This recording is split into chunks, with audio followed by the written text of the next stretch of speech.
Hey guys, and welcome back. Today we're going to be doing another product review. We'll be looking at this lovely brown box here. Actually, this is the GT08 smartwatch that just came in from China. I bought it for around $18, and we're going to be unboxing it and taking a look at the features and the build quality here. Just doing a general first impressions video on the device, and let's see if it's crap or not. Go ahead and crack the box open here. It's very plain, no markings at all on it.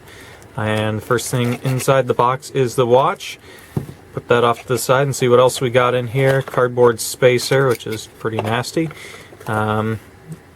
This smartwatch phone user guide. Please read the manual before use.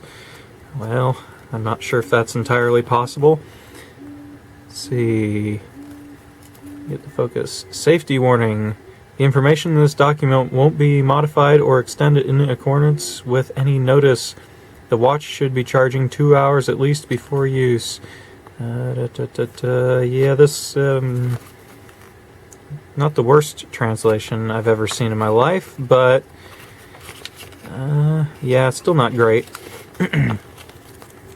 And get rid of that, and the only other thing we've got in here is a micro USB cable, fairly short but seems reasonable quality enough. I haven't actually used that yet, and I have had the watch out and I've played around with it a little bit already. It's in one of these kind of thin film plastic protector bags. Pull it on out of there, and the first thing you'll notice with this watch is much higher quality than most of the other kind of cheapy smartwatches that you can buy on eBay. It's actually aluminum band around the outside, and this strap is a very solid, kind of hard rubber.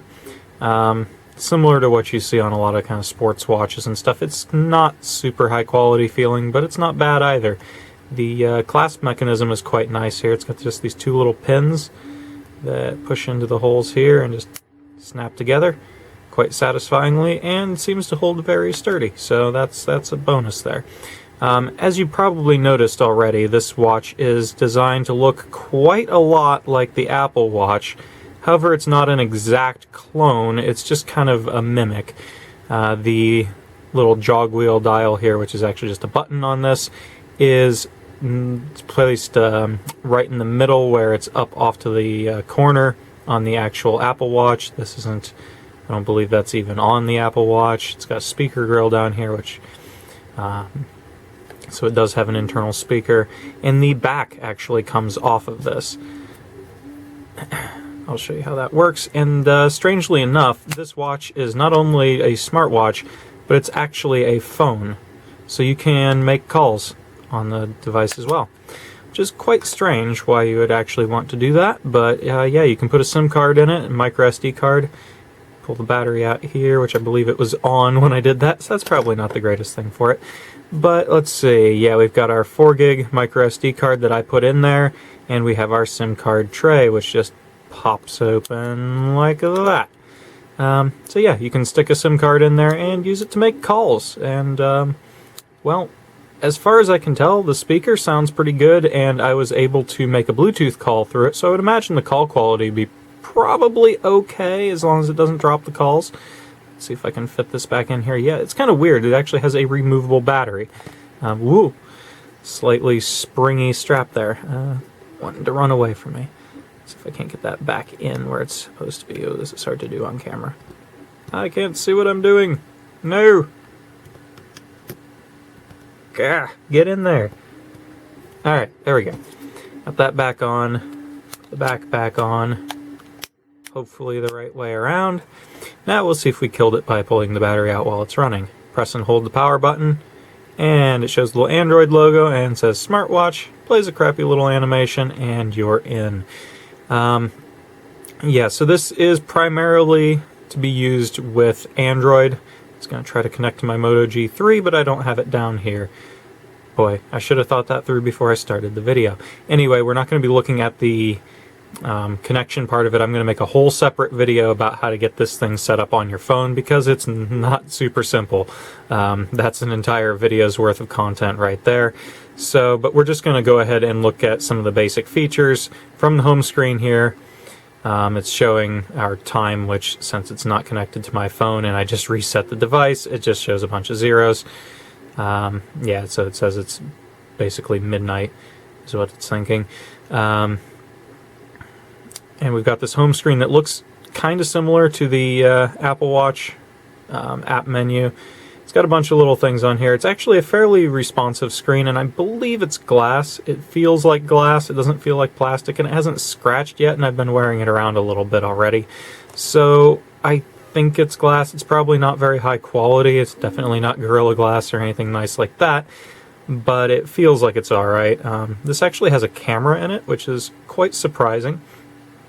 Yeah, you can see not exactly a good quality camera. You can see the camera in front of it here, but you could take a picture with it. I don't know why you would really want to take a picture with it, but it works. I mean, I guess that's nice to have. I don't know. If I was designing this, I would have just left it out. But yeah, that's a thing. You can look at pictures. I believe that's WhatsApp, Twitter, Facebook, and Google Chrome. However, none of that will work unless you have a SIM card in it, because those are, well, it runs off the 3G or 2G or whatever this thing's capable of. I don't know its actual phone specs. It has an internal music player. It has a microphone so you can record like voice memo stuff. Go ahead and go in there. So yeah, you can record, playback stuff, and select files from here. And if you go into the music player, go ahead and select a new track. I'll only play a second of this because it is copyrighted. A little bit up to here.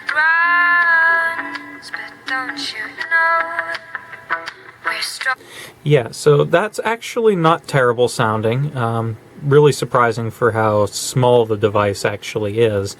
And what I thought would be kind of cool is if you could take this band off without destroying it. It'd be like the world's tiniest phone ever. I mean, it's just this absolutely tiny little thing, and it is a full phone, and you could argue that it's actually a smartphone because it does have a web browser, and it has quite a lot of features that a basic phone doesn't have, and it has camera and things. It's not good, but hey, it does have a lot of features.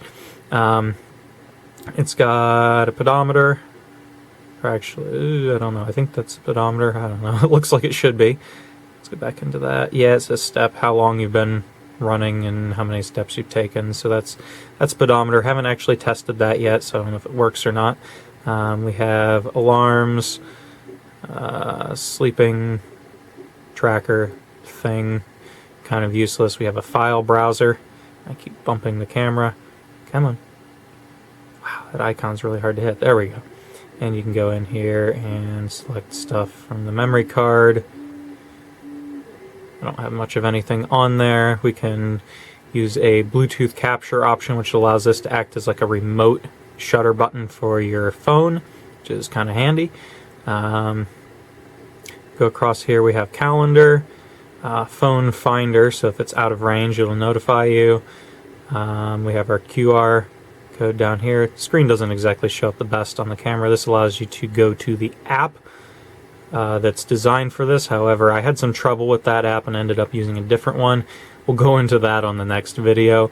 Yeah, that's going to be quite a lengthy process explaining what I did to get this thing working somewhat decently. Because apparently, reading a lot of other reviews on here, a lot of other people haven't actually even managed it yet, get this thing functioning with their phone. But I figured out how to get most of the features to work. There's a few things that you have to kind of disable, or that I prefer to be disabled, but it doesn't really affect it overall. You can still get notifications on it, which is all that really matters for me. But yeah, that's just a little overview here. You can get a general idea of what the watch looks like. It's quite heavy. I'll put it on my wrist here so you can see what it looks like. I'm not going to try to clip it together, but yeah.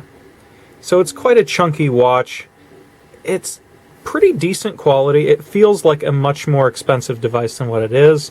The band's fairly easy to get on and off. It doesn't feel like it's going to go around and break anytime soon, so that's quite good. Overall, I'm very pleased with the build quality of it. and I'm pretty pleased with the aesthetics. The software is a little buggy, just like it was with the U8 smartwatch that I looked at before. This has a lot of the same issues, and it seems like most of these Chinese smartwatches have those problems. But there's a lot of workarounds that you can do to get them to be acceptable. And this one has basically solved many of the complaints that I had about the U8 watch, which was down to just really the build quality of it and the poor quality screen and just kind of overall aesthetic of it. It looked like a piece of junk. Really, it did. It didn't look good. And half the reason of getting a smartwatch is, well, it looks cool, you know. And that's a big reason for getting one of these is, well, it kind of looks like an Apple Watch, and it looks like a much more expensive device than it is, and it feels like a more expensive device than it is.